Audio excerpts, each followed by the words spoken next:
Hi students, so in this video we are going to see how you can prepare for your NEET exam. So by simple 5 questions, you just recall the topics what you have learned. Okay, in the last video we have learned about Ellingham diagram. So let me discuss with the Ellingham diagram first. Considering Ellingham diagram, which of the following metals can be used to reduce alumina? So what are the options given? First one is iron, and then zinc, copper and magnesium. So the answer is D, magnesium. How it is? Because in the Ellingham diagram we have seen that metals which have more negative delta G value, that is if the del G value is negative, it can reduce those metal oxides which have a less negative delta G values. So now the magnesium have a more negative del G value when you compare with these iron, zinc and copper. So magnesium is the right answer, which can easily reduce alumina. You should not consider this, confuse this with the aluminothermic process.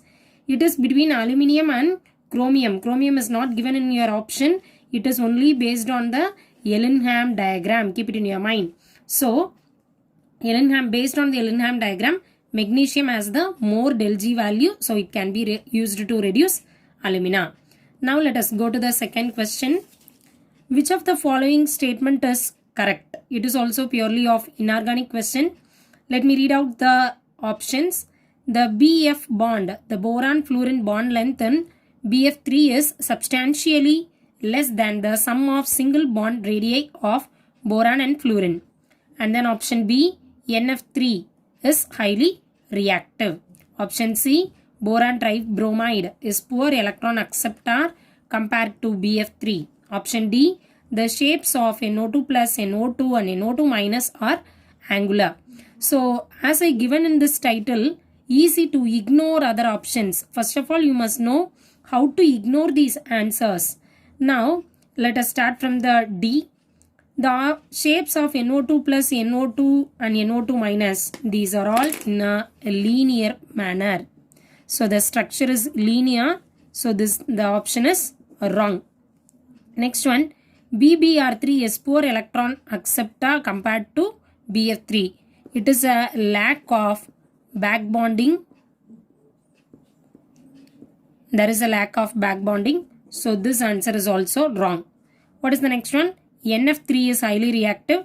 It is absolutely wrong. Actually, this is inert in nature. Inert means non-reactive. So if you ignore all these three things, which is the option then? A. Okay. So the answer A is the answer. Option A is the answer. The BF bond length in BF3 is substantially less than the sum of single bond radii of boron and fluorine. Okay, next question. BOH3 is weak acid. It can act as a strong base in presence of either NaOH or HCl or glycerol or any transdiol. As we know that NaOH, it is a strong base, and HCl, it is a strong acid. So what about glycerol? Glycerol, it is nothing but CH2OH, CHOH and then CH2OH. So I can draw this in this manner. So this is a cis compound. Now, okay, what about this transdiol? If this transdiol forms, it can be as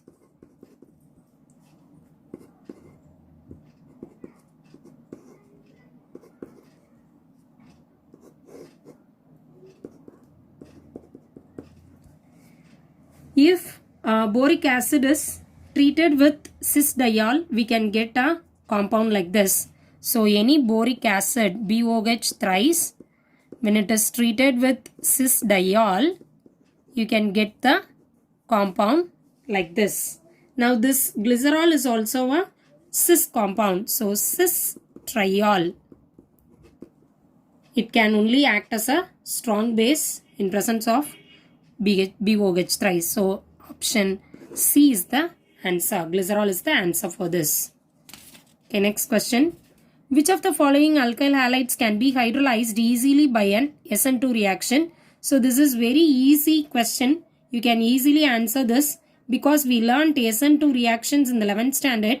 The reactivity of SN2 reaction you must know, primary, secondary and tertiary. So the primary, it is highly reactive, it can easily undergo hydrolysis. Okay, so what are the options given? CH3, CH2, CH2Br. So this is primary because it is attached with CH2Br. Next one, CHBr. CHBr represents it is a secondary thing. And what is third one? CH3. All the carbon is surrounded by all the methyl and ethyl groups. So this is tertiary. Next one, all the hydrolyzed with equal ease. Okay, so the last option will not come because based on the reactivity only we have to answer. So the answer A is the option for this. Next one, last question. Which of the following alkali metals forms a peroxide in preference to superoxide? Either it can be lead or rubidium also. This option it can be changed as either lead or rubidium. Okay, so what will be the answer? Sodium. Why sodium is the answer? As we look down in the alkali metal series, lithium, sodium, potassium, rubidium and cesium. These are the alkali metals. So lithium can form only oxide, whereas sodium can form only oxide and peroxide.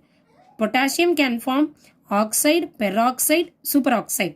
Rubidium can form oxide, peroxide, superoxide and cesium can also. You just read out the question again. Which of the following alkali metals forms a peroxide in preference to a superoxide? So it has to form peroxide better than the superoxide. That is the question they have asked. So as we can see, lithium, it does not form peroxide also. Potassium, rubidium, cesium, all these three metals can easily form superoxide. So it won't also come. So the left one is sodium. Sodium can easily form a peroxide because it does not form any superoxide. That's all. So in today's session, we have seen these 5 questions. Daily we can go through like this for your better improvement. Thank you, students.